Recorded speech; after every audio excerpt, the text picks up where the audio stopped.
जय श्री हरि बंधुओं। आज एक नवीन कुंडली तो नहीं कहेंगे, वही कुंडली है। नाम है अभिषेक साहू जी।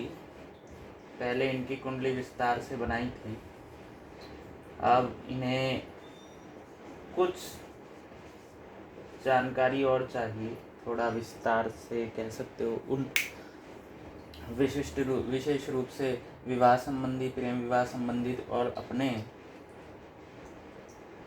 अपने जीवन की आजीविका संबंधी, कैरियर संबंधी। तो आइए प्रारंभ करते हैं।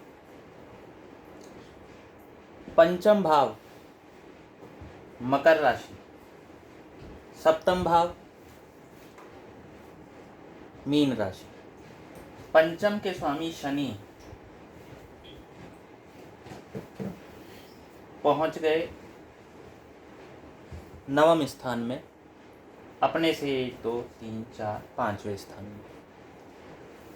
सप्तम के स्वामी गुरु पहुंच गए अपने से तीसरे स्थान में, वो भी नवम स्थान में, दोनों नवम स्थान में। तो पंचम और सप्तम, पंचमेश और सप्तमेश का संबंध बन रहा है दोनों का।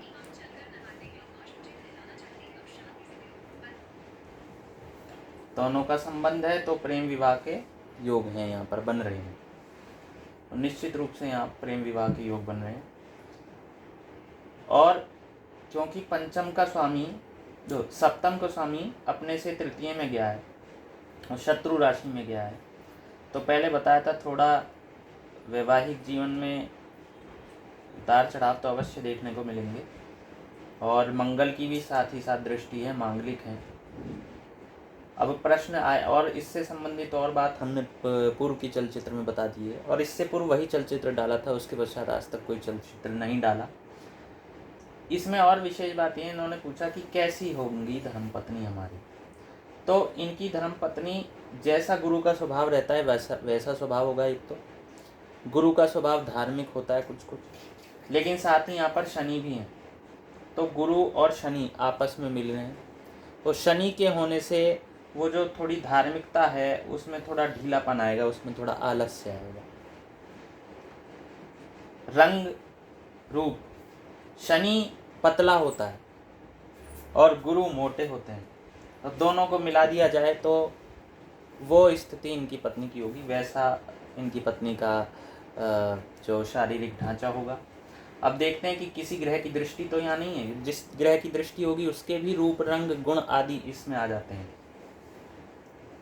तो सूर्य बुध की दृष्टि तो नहीं, शुक्र की दृष्टि है। देखिए 1, 2, 3, 4, 5, 6, 7, तो शुक्र की और गुरु की दृष्टि होने से, यह होने से भी धर्मात्मा होते हैं, तो धार्मिकता यहाँ पर आएगी। और ऊपर से धर्म भाव में, ये दृष्टियां धर्म भाव में बन रही हैं, तो शनि के होने से न्यायकारी होंगी, गुरु और शुक्र के होने से विद्या, विभिन्न प्रकार की विद्याओं की जानकारी भी हो सकती है इनकी पत्नी को, और कहीं ना कहीं धर्म से किसी न किसी रूप में जुड़ी होंगी। शुक्र की दृष्टि है, शुक्र गोरे होते हैं, शनि काले होते हैं, गुरु भी लगभग गोरे के समान ही मान लीजिए, तो सामान्य से गोरा ही चेहरा उनका होगा। और गुण तो अच्छे हैं ही, पर इनका आपसी तालमेल में मांगलिक होने के कारण थोड़ा सा संदेह है कि आपसी तालमेल कैसे बनेगा। इसलिए ध्यान रखें कि कन्या भी मांगलिक हो जब विवाह करें। तो ये तो हो गया इनके वैवाहिक जीवन और प्रेम विवाह का संबंध, जो कि निश्चित रूप से प्रतीत हो रहा है लगता हुआ। अच्छा, यह भी इसलिए भी निश्चित रूप से प्रतीत होता है कि प्रेम विवाह ही होगा कि पंचम और सप्तम का तो संबंध है ही, साथ ही साथ शुक्र जो स्त्री कारक है वो भी उन दोनों ग्रहों को देख रहा है जो पंचम और सप्तम के स्वामी हैं, और वो दोनों ग्रह भी 1, 2, 3, 4, 5, 6, 7 अपनी सप्तम दृष्टि से शुक्र को देख रहे हैं। तो निश्चित हो गया कि यहाँ प्रेम विवाह के योग हैं। अगला इन्होंने अपने करियर से संबंधित पूछा था, तो इनकी नौकरी से संबंधित तो हमने उस चलचित्र में बता दिया था। आज बताते हैं व्यापार से संबंधित थोड़ा और। व्यापार में कर्क राशि है, कर्क राशि के स्वामी चंद्रमा जाकर के अपने से पिछले में विराजमान होंगे, जिसमें इनको घाटा हो रहा है, मैंने पहले भी बताया था। और राहु भी ग्रस रहा है चंद्रमा को, और राहु केतु की धुरी पर है, तो इसलिए उससे व्यापार से घाटा होने की आशंका अधिक है।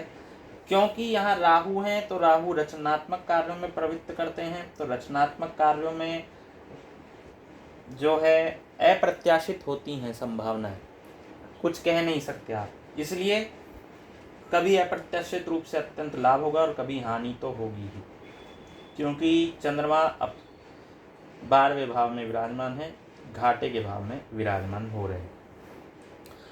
तो ये 2-3 ही इन्होंने जानकारी विशेष रूप से मांगी थी। वैवाहिक जीवन, वैवाहिक कन्या कैसी होगी, स्त्री कैसी होगी, और करियर से संबंधित जानकारी, तो ये दोनों जानकारी इसमें प्रदान कर दी गई हैं।